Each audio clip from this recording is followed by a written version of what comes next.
সম্মানিত ভাই সব, আমরা আজকে আমার এলাকা সলঙ্গার দুইজন রোগী খুবই মারাত্মক আহত অবস্থায় এই হাসপাতালে এসেছে। একজনের নাম হলো ইয়াসিন এবং শেহাব।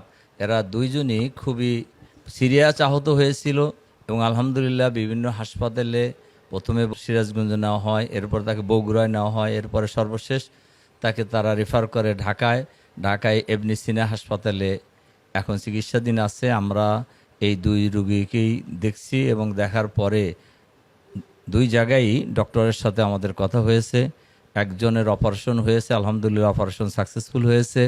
আর একজন অপারেশন বুকে গুলি লেগেছে, তার অপারেশন আজকে বোঝা যাবে অপারেশন কখন করবে। তা আলহামদুলিল্লাহ আমরা তাদের জন্য দোয়া করেছি। এই হাসপাতালে যত রোগী আছে সবার জন্যই দোয়া করেছি। যে আপনারা জানেন যে এই যারা আহত, যাদেরকে আমরা দেখতে আসলাম, এই স্বৈরাচারী সরকারের বিরুদ্ধে বাংলাদেশের সকল শ্রেণী পেশার মানুষ যখন ঐক্যবদ্ধভাবে মাঠে নেমেছিল, সেই সময়ে সরকারের লেলিয়ে দেওয়া গুন্ডাবাহিনী এবং তার সাথে সাথে তাদের বিশেষ পুলিশ বাহিনীও ঐক্যবদ্ধভাবে সিরাজগঞ্জ হাটিকুমরুল মোড়ের যে এই রোডের উপরে তাদের উপর হামলা করে এবং হামলায় এই ভাইয়েরা সব অসংখ্য মানুষ গুলিবিদ্ধ হয় এবং আহত হয় এবং তাদের মধ্য থেকেই দুইজনকে গুরুতর অবস্থায় এই ইবনে সিনা হাসপাতালে আনা হয় এবং তারা চিকিৎসাধীন আছে। আমরাও তাদের জন্য দোয়া করেছি, আপনারাও তাদের জন্য দোয়া করবেন, তারা যাতে করে দ্রুত সুস্থতা লাভ করে। আর এর সাথে সাথে আমরা দেশবাসীর কাছে এই আহ্বানও জানাই যে স্বৈরাচারের পতন যখন কিভাবে হয় এটাও জাতি খুব ভালো করেই লক্ষ্য করেছে। কাজেই যুগে যুগেই স্বৈরাচারী ভূমিকা যারা পালন করেছে তাদের পরিণতি এরকমই এক পর্যায়ে হয়েছে, কিন্তু যখন জুলুম করে তখন তারা বুঝতে পারে না।